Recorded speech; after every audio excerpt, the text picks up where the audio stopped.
Okay. Hi, Scott. Hi, Amal. Thank you so much for joining me here today on Vonvo.com to discuss the civil war revolution going on in Syria. Just to go over two quick things before we get started. First, so you know, this discussion right now is being recorded, and as soon as the recording is completed, we'll be posting the discussion to YouTube. Is that okay with both of you guys? No problem. Great. And then on top of that, just so you know, in case anyone else joins the discussion or between both of you here at Vonvo, we want our discussions to be, civil and valuable. We don't want there to be any personal attacks on anyone. Are you okay with those ground rules? Sure. Great. Okay, so let's jump right into it. Can we just have each of you quickly give a quick background of yourself? Scott, you can start just telling us, who you are and why you're so passionate about this topic for any of our viewers that are watching. And then Amal, you could go. Yeah, excuse me. I'm a student of international politics. Got my degree in undergrad and master's, and I've always been interested in politics in the Middle East, and particularly in the Levant. And I've always been fascinated with particularly Lebanese-Syrian relations, so this is obviously an interesting conversation for me. Great. And Amal? Okay, I'm Ahmad. I'm a Syrian girl. I'm a software engineer and a researcher. And I've always been interested in Palestine and Israel problem. But, ever since the Syrian revolution started, it's been the center of all of our attention. Great. And so, regarding that, we had an interesting discussion yesterday on Vonvo relating to this topic. And what I kind of wanted to start off with, was some of the, recent things that have been going on. And I wanted to try and tackle this idea between, the rebels who are in Syria right now today and, are fighting against this Assad regime. Basically, Scott, what's your take on recently what's been going on inside of Syria? Over the past few months. How do you kind of sum up what your reaction is to everything going on? Well, my reaction is one of concern for the people on the ground, and as from an analytical standpoint, it's one of confusion because it doesn't seem to be really any clear, impartial way of getting glimpses inside. It's really hard to figure out, really at bottom, if the international community can really do anything, if there is anything they could possibly do, if they should have done it already, and if there is anything possible to get accomplished, whether in fact the individuals on the ground who are actually fighting would receive and utilize our support in ways that would be beneficial for the establishment of a new Syrian state. And in so doing, perhaps my biggest question is: can the United States-led coalition with Gulf Arab states and so on and so forth really influence things on the ground in any meaningful way, or will this just continue to devolve into chaos? That's my biggest concern. Right. And Amal, do you have any reaction or opinion to what Scott says, or if you want to just, if you don't, what's just your analysis since you were last on Vonvo? Really, what's going on? Has anything changed in your opinion of what's actually occurring over there?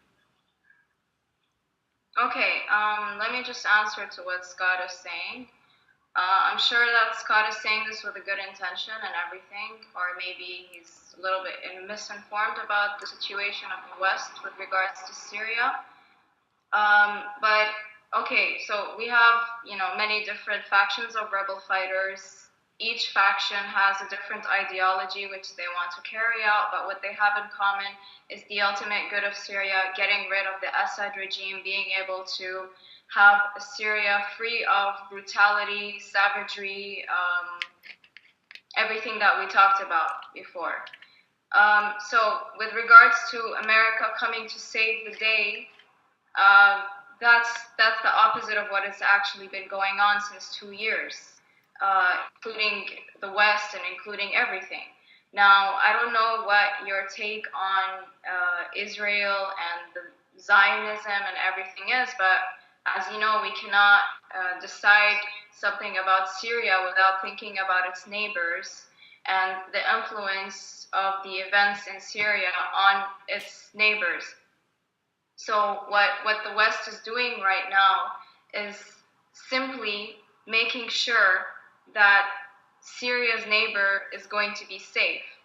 And that is the biggest interest of the US, as we all know, is Israel. So what the US is doing right now is simply pointing the finger at the rebels, calling them extremists, not doing anything about Assad, prolonging the conflict rather than ending it or trying to be constructive about it, and just doing everything to ensure that Israel will be safe. And then you can ask me, okay, so how can Israel be safe? And what does Syria have to do with it? Okay, I'll tell you. Because Syria is on the border with Israel, as we know. There's the Golan Heights, which has been occupied by Israel since the 1967 war. Ever since then, there have been, and even before that, of course, there have been many problems between Syria and Israel. But what happened in 1974, Hafiz al-Assad, which is Bashar al-Assad's father, had a ceasefire agreement with Israel. And ever since then, not a single shot was fired either way. Or no, actually, it did attack Syria several times, but Syria has never fired back, or let's say Assad has never fired back. So what they are comfortable with is Assad, because they have a ceasefire agreement with him. You see, like Israel just attacked maybe on 29 and 30 of January, that just passed right now. And what was the response from Hezbollah, from Syria, from Iran, from anybody? Nothing. What have they ever done? So why would the U.S. help the people who are opposing Assad and that could possibly be a threat to Israel? Can I? Yeah, go ahead, Scott. Go ahead, Scott. Yeah.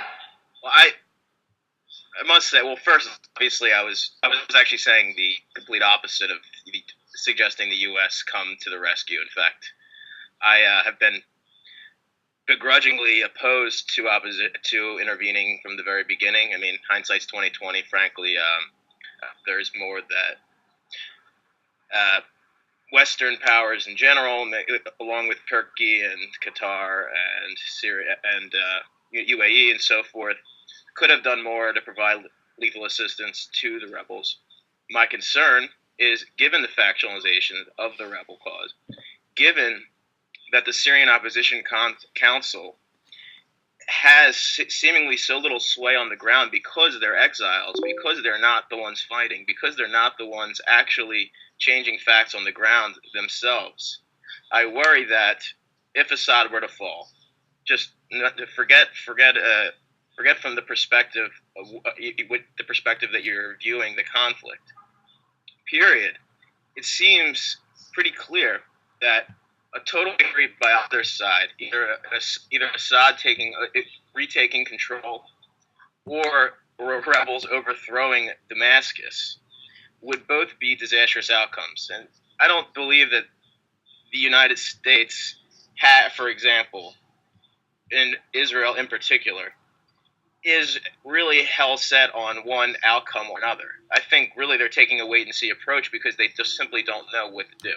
I mean, there's a lot of the only context in which I think it makes sense to bring up Israel here is their concern with regard to chemical and biological weapons being disseminated throughout, whether Hezbollah is using this as an opportunity to move anti-aircraft, surface-to-air missiles, and things like that from Damascus and other caches in Syria to Lebanon and so on and so forth. And And the issue of Hezbollah is much, much more important in the eyes of Israel and the United States than whether specifically Assad or someone else is there. I think most sober minds could agree that from a humanitarian perspective and strategically, Assad's fall would be beneficial. I mean, from an Israeli perspective, nothing could be more beneficial than Iran's largest and most powerful and only true Arab patron falling would be huge. So I mean, I honestly I don't really like bringing in the Israeli viewpoint here because frankly, it seems that they're largely sitting on their hands, bar hitting random shipments going to individuals that they fear. They fear becoming stronger in a vacuum if Assad were to fall, or in any sort of transitional arrangement where there's no real rule of law in Syria and on the border of Lebanon, in which case there could be a third Lebanon war. I think that's the only situation in which Israel is truly concerned. Otherwise, I think you're assigning some nefarious intent here. I'm not saying that Israel is, saints, but I can say that from what I've read, they've been taking a pretty wait and see approach, and so basically like to turn attention to more relevant powers such as Turkey and Saudi Arabia's influence, as opposed to a more marginal player such as Israel. Well, I disagree. It's not that marginal as you are making it out to be. I just read an article today on Ynet News about Israel saying that they prefer Assad to stay in power, and that they have agreed with America not to support the opposition because they don't want to be surrounded by Islamists. They're afraid that if the Islamists are going to take over, or the opposition of Syria is going to take over, then, as you said, the chemical and biological weapons will be everywhere. The 1974 ceasefire agreement will be no more in place. There will be nothing stopping the Syrians from going over and taking back Jawlan Heights, which is our land. And as a result, they have started building a high security wall on the Jawlan Heights right now. They're doing it now. And of course, 24/7 surveillance, and frankly, they sound quite paranoid. But okay, I agree with you. It's not the central issue, but it's one big factor of what's causing the West to just prolong the situation on and on. And why am I angry about this prolonging? First of all, because the West is being hypocritical about it. Because they are saying empty words like, we support democracy and we want, we're concerned about Syria, and the UN is holding all of these meetings and councils for Syria and supposedly voting. And what kind of voting is that if after 2 years of Assad killing people, they hand over $518 million to the Assadi regime for humanitarian aid? Like as if Assad is going to say, oh, thank you, UN, now that you've given me the $518 million for humanitarian aid, I'm going to stop killing those people and I'm going to start helping them instead. I don't think it's a payoff here. I think it's countries trying to pretend like they're doing more than they are.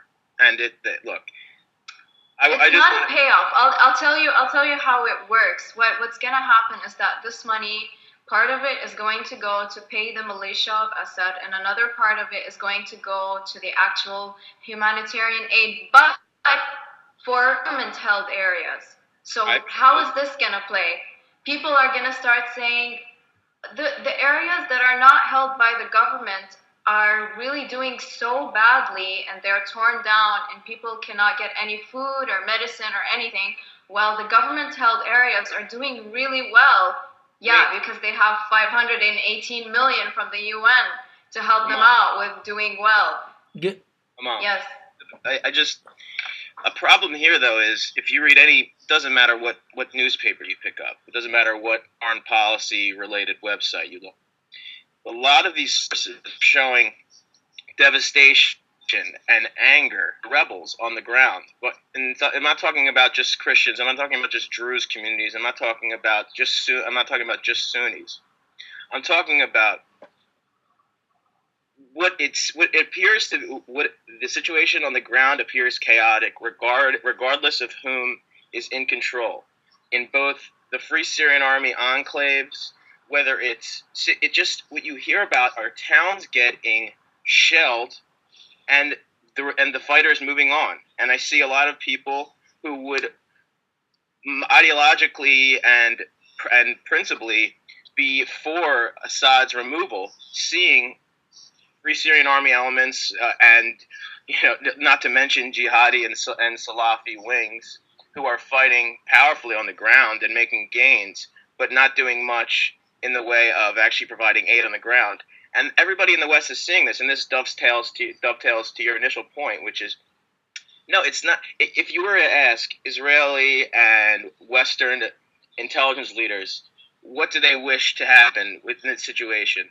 They would say that they would like Assad to fall, but as things stand right now, as the calculus, with the calculus being how it is, the devil we know in Assad is for both Israel and from a Western standpoint, even for a country like Turkey, does seem more beneficial than the Lebanonization / Balkanization of Syria into sectarian factions, things like that. And in the end of the day, I believe, and this is to your point initially, that the calculus in Israel would change. They don't like Assad. They do appreciate peace that's been kept on the Golan for 40 years. And they have good reason, in my opinion, to believe that that would not be maintained if the country fell apart and was taken over by rebels infiltrated by jihadi elements. And I'm curious why you would see that would be a rational viewpoint for the West. I don't see that as irrational. I'm telling you, right now we agree on Israel's stance on Syria. You said it yourself. The devil you know is better than the devil that you don't know. And therefore they are trying to preserve the presence of Assad indirectly and in some ways directly. Now, why do you believe that they're doing this directly? Because as far as I can tell, and this isn't just exclusive to Israel, this is exclusive to the regional powers as well. They're taking the steps they can to weaken the Assad regime, while not at the same time giving too much power to these militias filled with individuals where there's a lot of intra-party fighting, where there's a lot of disagreements as to ideology and as to how they would run a state. It seems only practical that the regional powers would be concerned who would be taking the reins from Assad if he were to fall today. And it seems Come that on. What this means is that they are prolonging the conflict. They're just keeping it the way it is. And it's unfortunate, but what would you suggest? It's not something about fortune here. There's nothing here that's happening by the politics that takes place in this area is not a coincidence. Okay, it's not something that's fortunate or unfortunate. They are planning it out this way. And this is exactly what they want to happen. And they have done this before, and they know what they're doing. Let me ask you one thing. Why were they not afraid of Islamists in Libya? I think that as the Arab Spring, quote unquote, caught hold, there are a lot of idealists in the West who hope for the best. I think that's what happened in Libya. They saw an easy opportunity. Gaddafi had kept the militias in check.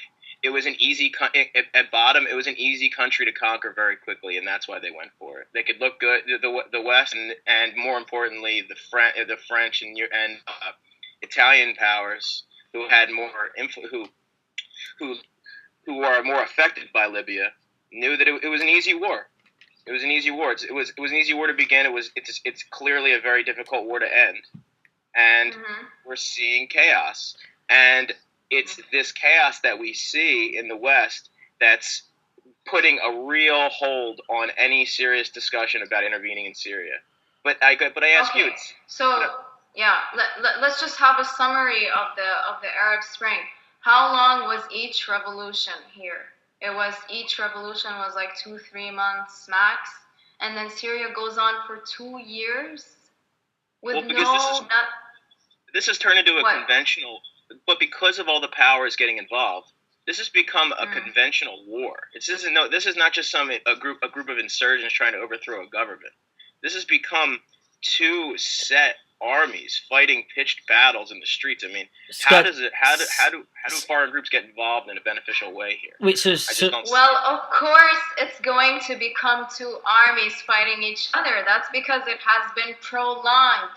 And the more it goes on, the more radicalized these groups are going to be, the more people that are going to get militarized, And I agree, the and more brutal the war is going to become. So prolonging it is only going to weaken Syria. Okay. It's going to destroy everything.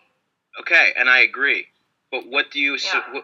what would you, if you were in a decision-making capacity, what would you suggest be done in a different way? It doesn't seem to me that there are very clear solutions to this.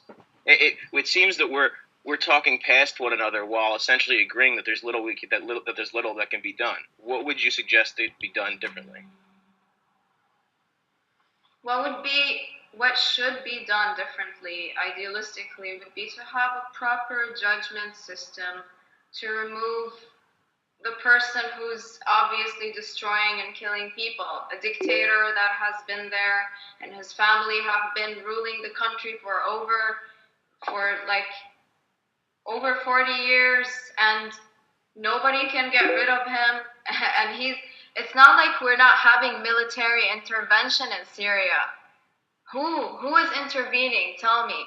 Not the US, not the West, not the UN, no one. It's the Syrian regime has the Iranian military support, the Revolutionary Guards of Iran. They're having financial assistance from Iran. They're having billions of dollars worth of weapons from Russia. And you're telling me that the rebels are they good or are they bad? Well, what do you expect them to be? Of course they're going to start forming a military. Of course they're going to be fighting back. But even if they fight back, it's not enough. They don't have enough resources. Amal, can I ask you a question?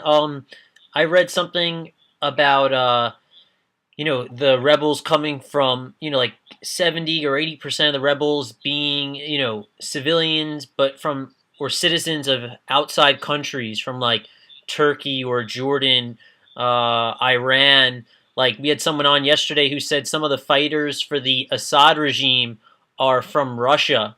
I mean, what do you think uh, what do you think? These sorts of facts, these sorts of statements, if they're true, and the person yesterday really seemed like a very credible source to believe so. What sort of impact do you think that's happening versus it just being the Syrian people themselves, having this revolution or civil war amongst themselves and not having these other powers intervene or other civilians from other nations intervene, if that's the case?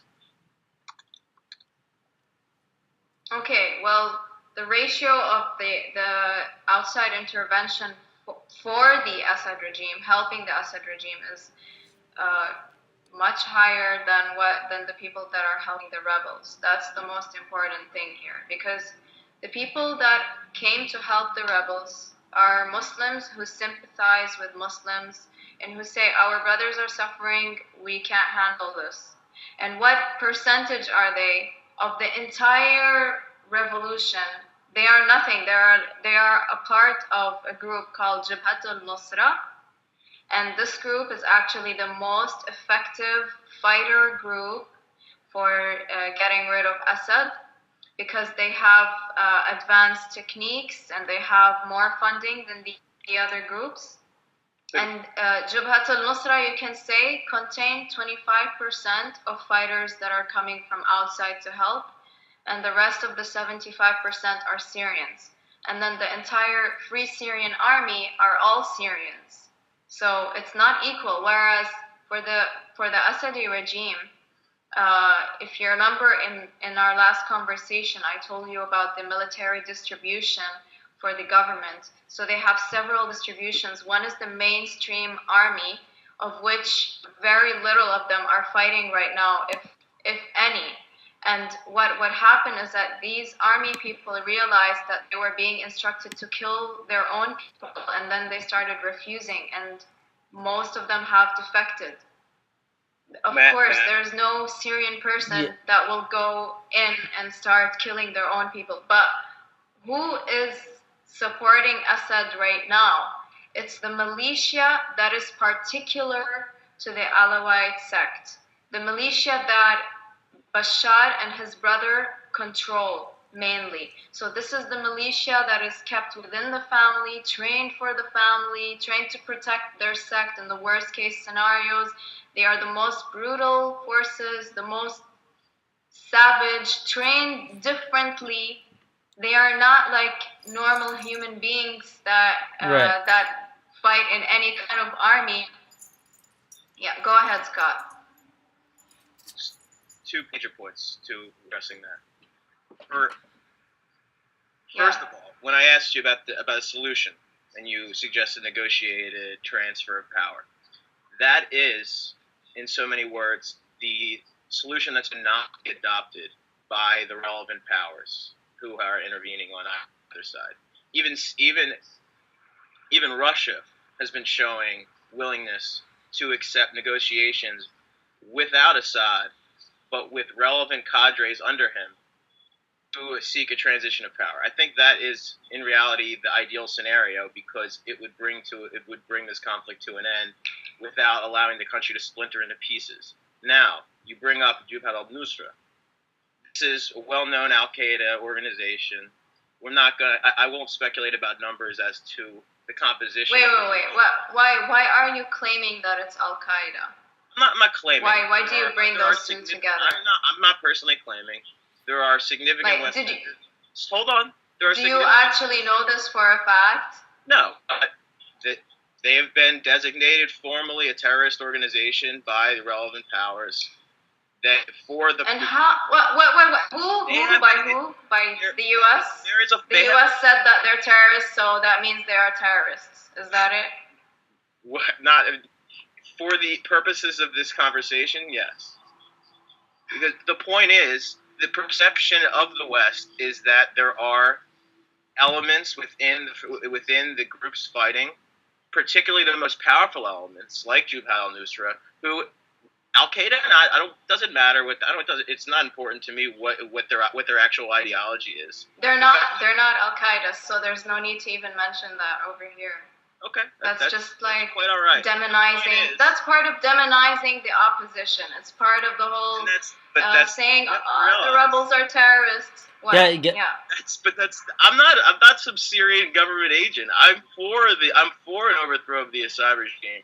I would like to believe that these militias. I'm not talking about you. No, but you have to understand. It's the perception of people like me. I'm not saying that you are demonizing the opposition. I'm not suggesting you are. I just want you to realize that the perceptions of individuals like me, who read the type of sources that I do, who read that groups like Jabhat al-Nusra have viewpoints that are antithetical to Western ones, that are antithetical to the parties who would have relevant influence on the ground.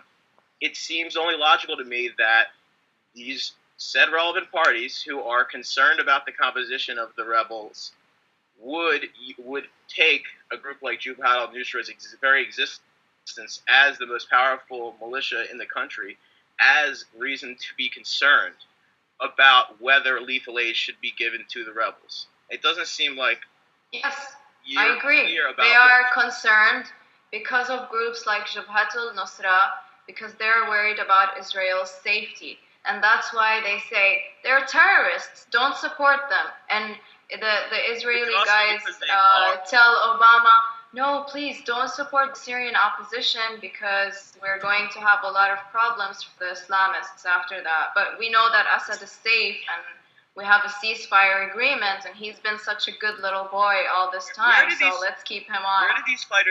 Where do these fighters cut their teeth? Where did they get so good at fighting?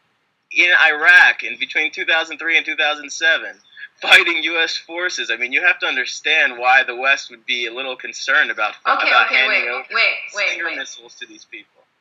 Hold on. Let's get back to Iraq in a second. Let me just tell you the point that I was originally saying, that the Syrian opposition have a small percentage of foreign fighters, whereas Assadi regime do not have the mainstream army fighting for them anymore. They have only the militia, the division that belongs to the president and his brother, the personal division, which are trained separately from the army, and that's not enough to fight back.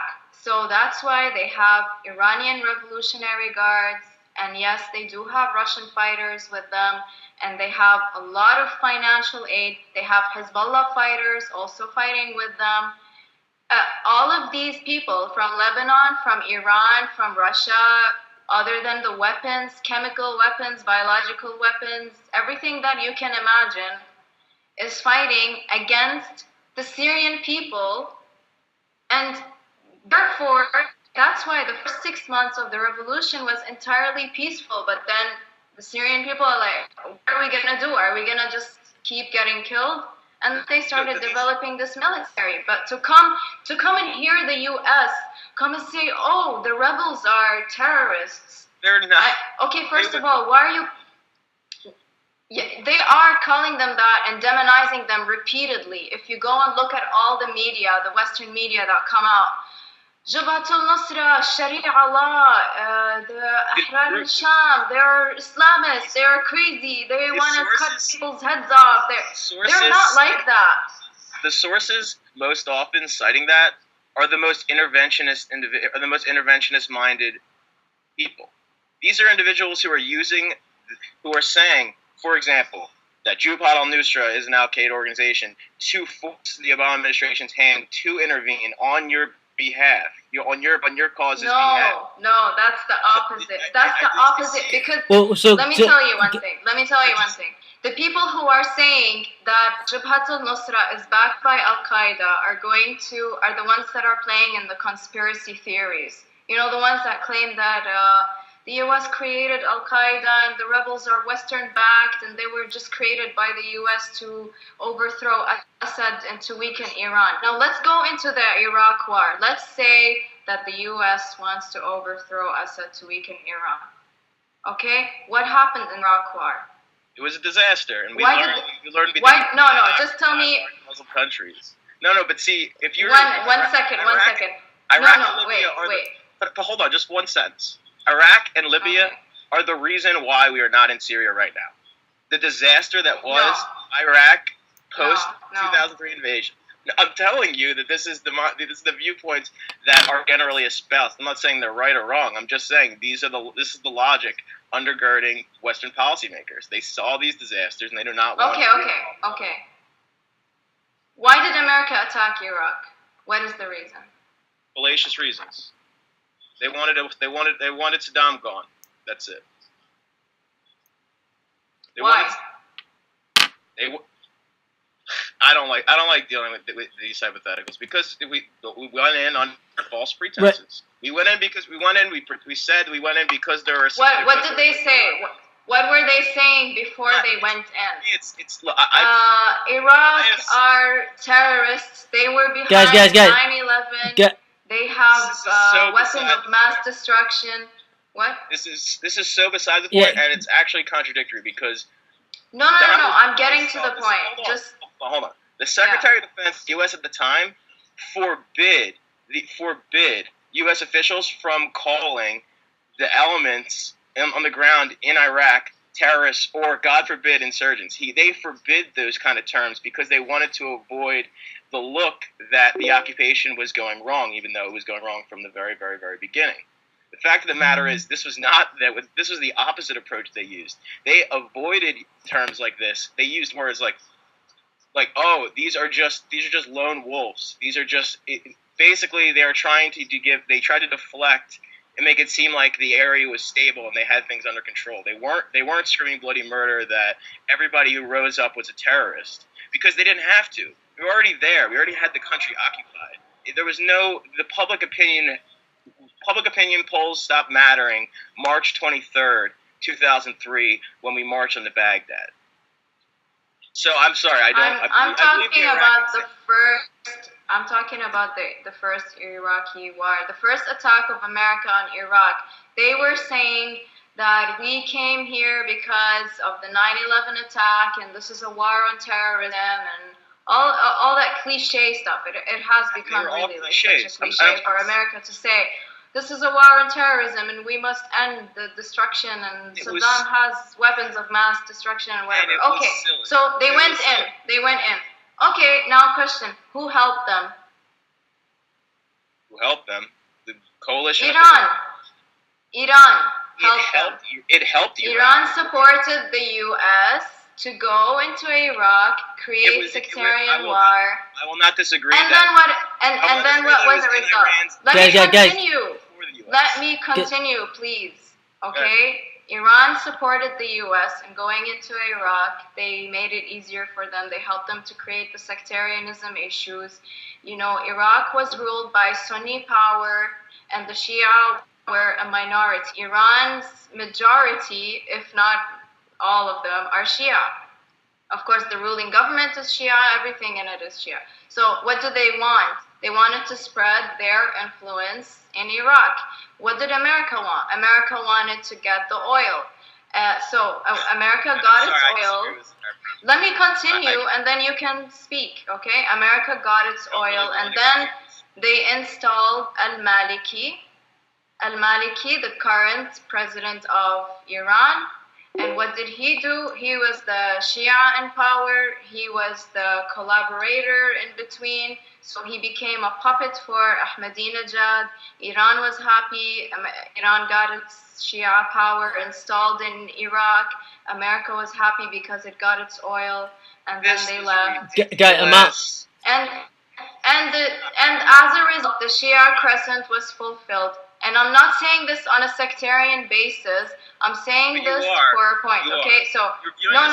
Let me continue. Amal, finish your point. Please let me continue, and you will understand. Amal, close your point because Amal, you've got to finish your point because I want to let I want to let Scott respond, and you're grandstanding about a completely tangential issue right now. I'm sorry, I can't continue this conversation if it's going to be like this. Yeah, I mean, that's up to you. I'm saying facts. If you guys could bring it back to Syria, what basically what immediate next steps need to take place inside of Syria, Scott, for a rebel or just for a new power to take over inside of Syria? Is there really any light at the end of the tunnel right now, or is there just a ton of gray and I think the time for getting involved in a practical, hands-on manner was 19 months ago. I don't believe that there's much outside intervention could do beneficially or negatively right now. I think that everything that's going to happen is happening.